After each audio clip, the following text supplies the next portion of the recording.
గుర్తించబడ్డటువంటి గొప్ప కవి రచయిత డాక్టర్ దాశరథి కృష్ణమాచార్యుల యొక్క జన్మదినం ఈరోజు.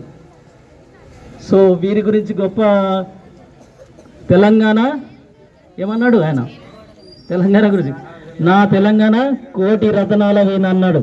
సో ఆయన యొక్క రగిలించిన స్ఫూర్తి ఓ నైజాం పిశాచం అని అందరినీ స్ఫూర్తిని రగిలించే విధంగా మరి తెలంగాణకు ఉద్యమ స్ఫూర్తిని రగిలించినటువంటి మహనీయుడు దాశరథి కృష్ణమాచార్యులు. ఆయన యొక్క పుట్టినరోజు ఈరోజు. అది మీరు కిల్లా జైలు చూసారా, ఆయన అందులో వేశారు అక్కడ నిజామాబాద్ కిల్లా జైల్లో.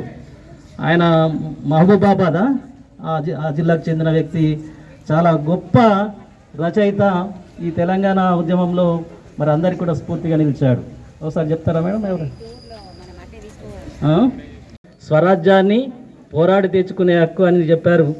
అది ఒకళ్ళు ఇస్తే పుచ్చుకునే భిక్షం కాదని చెప్పారు. అందులో అల్లూరి సీతారామరాజు గారు కూడా ఉన్నారు మన ఆంధ్ర రాష్ట్రం నుంచి. ఇక మధ్యలో రంగు దేని గురించి? శాంతి. ఈ వైట్ దేనికి? శాంతికి ప్రతీక. ఇక కిందిదేంటి? ఆకుపచ్చ రంగు, ముదురు ఆకుపచ్చ రంగు దేనికి ప్రతీక? ఇది సస్యశ్యామలానికి మరియు అభివృద్ధికి సూచిక. సో ఇది ఈ యొక్క థీమ్తో మధ్యలో ఉన్నటువంటి చక్రం దేనికి సింబల్? ఎన్ని చక్రాలు ఉన్నాయి ఇట్లా ఇందులో? ఎన్ని చక్రాలు ఉంటాయి ఇందులో? అశోక ధర్మచక్రం నుంచి తీసుకున్నాం, అశోక స్తూపం నుంచి. ఇందులో ఎన్ని చక్రాలు ఉంటాయి? 24. దీని దేనికి ప్రతీక? ధర్మానికి. సో అలా గొప్పతనం భారతదేశం యొక్క జాతీయ పతాక, ఇలాంటి గొప్ప జాతీయ పతాకాన్ని రూపొందించిన వ్యక్తి ఎవరు? పింగళి వెంకయ్య గారు.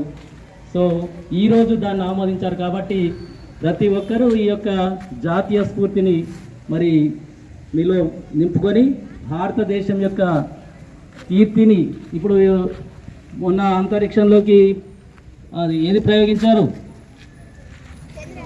ఏది ఏంటి ఏంటి? చంద్రయాన్ 3. సో అందులో మన వాళ్ళు కూడా ఉన్నారు, మన తెలంగాణ వాసులు ఉన్నారు.